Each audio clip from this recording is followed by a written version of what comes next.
Nightmare was a PAL-only release for the Atari 2600 in 1983.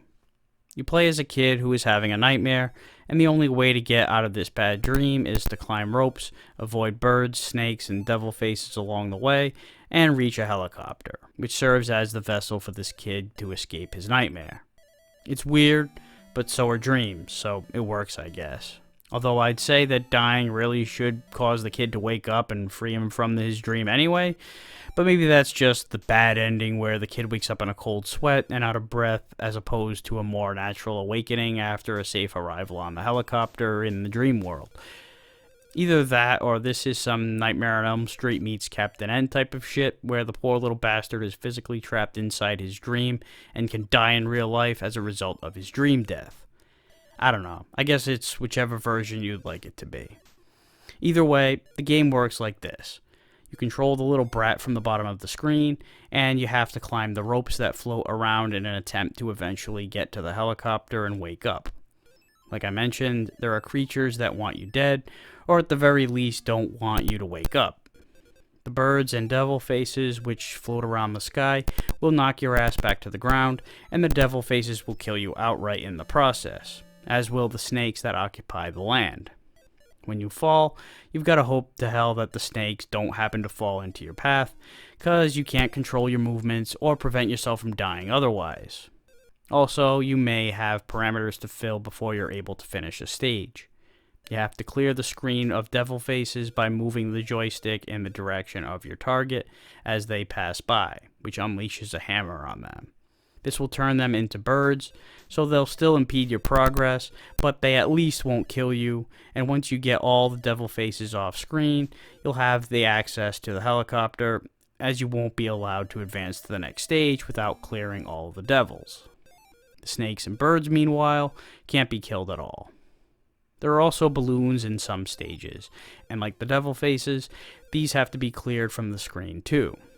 In this case, you have to jump on them by swinging from the ropes and bringing them down. Thankfully here, though, you can control your direction. The caveat, though, is that a devil face will replace the balloon, but you don't have to clear it. It just becomes another thing to avoid. On top of all that, you've got a time limit, which you can replenish a bit when you clear devils or grab balloons, but you don't get a lot of time, so you can't dilly-dally.